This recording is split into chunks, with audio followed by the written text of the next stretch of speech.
Highly favored one of the Lord, welcome to the Healing Streams Reflection. The title for today's post is A Family of Unbelievers, Celebrating Your Faith When Those Around You Do Not. I caught one of my church members in a closed-door meeting with him. We all sit around the Thanksgiving table. Rick asks his 10-year-old daughter, Mia, to say the blessing. She clears her throat, straightens up in her chair, and delivers the prayer. Thank you for this food. Thank you for us all being together. A woman, a man. Her daddy smiles. She has made him proud. The fact that amen literally means so be it or truly, and has nothing to do with gender is lost on them. The inept amen is merely a politically correct platitude for the rest of my kin, who view Christianity as a religion for the weak-minded. Being the only believers in a family of self-avowed atheists has been uniquely challenging for my husband and me, echoed these parents. Election years are particularly difficult. Our relatives' unspoken assumptions tie us irrevocably to every backward political movement. However sound or unsound its cause may be, it is assumed that we identified with a group they call fundamentalists, who they believe hate progressive thinking, oppress women, and isolate themselves from the real world.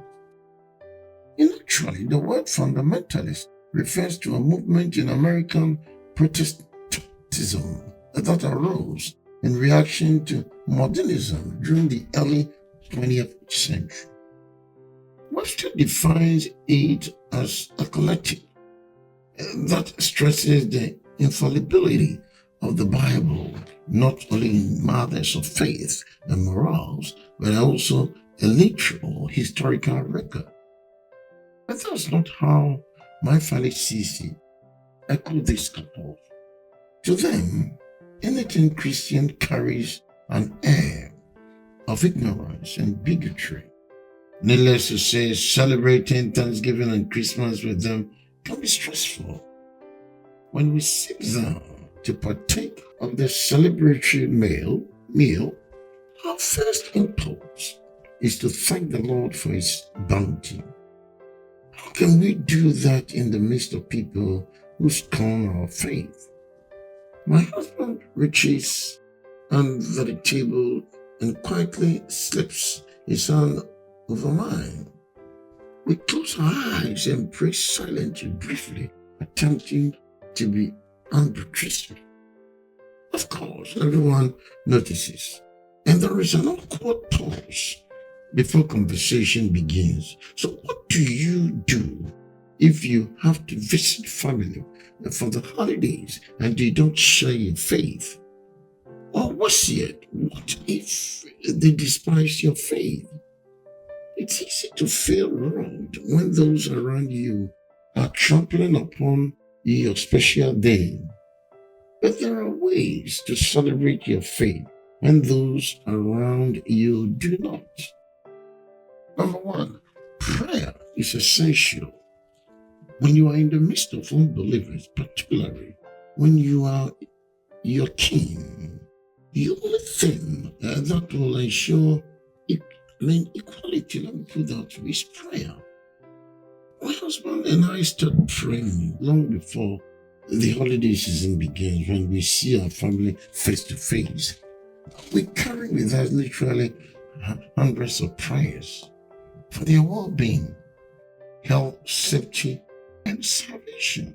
If you have a long drive to your relative's house, this is a good time to pray for support and pray for rapport with your loved ones. Ask for God's wisdom and guidance to carry you through your visit.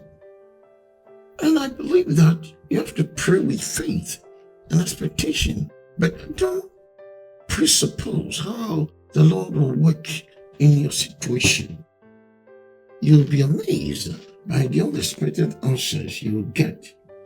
Be anxious for nothing, but in everything by prayer and supplication with thanksgiving, and let your requests be made known to God. 2.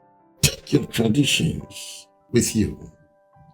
You may not be able to gather in the kitchen and sing an old hymn with your unbelieving family, but there are plenty of other traditions you can take with you when you visit them. For example, I call this couple. My husband and I have a brown paper bag labeled Bag of Blessings. It sits on the bookshelf throughout the year. Each time the Lord blesses us, we write a note with the date on it and toss it into the bag. When Thanksgiving rolls around, we pour out the entire bag and enjoy reminiscing about God's amazing grace. If we visit relatives, we can easily enjoy this bounty of blessings privately on Thanksgiving morning. We can also share some of the highlights with our family when we join them. You might be in a position to celebrate before you gather with your relatives. This will set the tone for your visit with them. If a lengthy trip is involved, you might listen to sacred music or a sermon on the car radio as you travel. Reading scripture with your spouse and children prior to the big event will allow you to concentrate on what is really important to you while others are gorging themselves on turkey. And also, or importantly, high-vibing the football game. Some years ago, I called these married couples. My husband and I managed to slip away to a local church service Thanksgiving morning. Most families, regardless of how they feel about Christianity, will not begrudge you a visit to church. Fellowship with other believers can be balm to the soul when you feel challenged in your faith. Therefore, the Hebrews chapter 10, 24-25 says, let us consider how to stimulate one another to love and good deeds, not forsaking our own assembling together, as is the habit of some, but encouraging one another, and all the more as you see the day drawing near. Hebrews 10, 24-25. Also, avoid pitfalls. If your family is anything like mine, says these couples, plenty of opportunities for conflict will arise.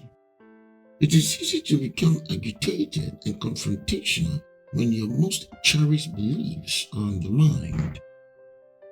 Ask God to put a guard over your heart and mouth. Frequently, Christians fall into the trap of trying to make everything a spiritual experience. We are so eager to evangelize our family that we attempt to interject our faith into every situation. I've found that if I have an agenda, I am more of a turn-off to my family than a witness to them. Although you may be presented with an opportunity to share your faith, not everything need have spiritual significance. Forceful presentation of the gospel can cause your family to see Christianity more as a religion than a relationship. They can feel as if they are being sold something rather than being offered a gift. You don't have to hide your faith on their blanket. But when you are tempted to preach to your family, you might allow your conduct and demeanor to bear testimony to your faith instead. Being a friend to whom they can relate will go a great deal further than delivering a sermon. Ask for discernment about what to say and what not to say. When you are submitted to His will, the Lord will use you in many ways, of which you are entirely unaware. Proverbs 16:1 says, "The plans of the heart belong to man, but the answer of the tongue is from the Lord." Finally, focus on giving thanks. The suggestions I have given many may seem a little too covert. For some people who favor a less reclusive mode of celebration, in that case, you may consider organizing a time for genuine thanksgiving. You might ask each person to think back over the year and tell about what they are most thankful for.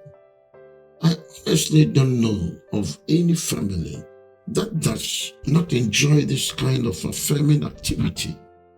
Whether Christian or not, people will start to recall fantastic stories of grace from their lives. You'll be amazed at the blessings that surface. This conversation starter shifts the focus from the competitive cook-off to God's handiwork. The relatives will be giving glory to the Lord without even realizing it. We will not conceal them from their children, but tell to the generation to come to the praises of the Lord, as Psalm 78 verse 4 says. If you submit your expectations and attitude to the Lord, sharing thanksgiving with those who do not accept your faith can actually be a double blessing.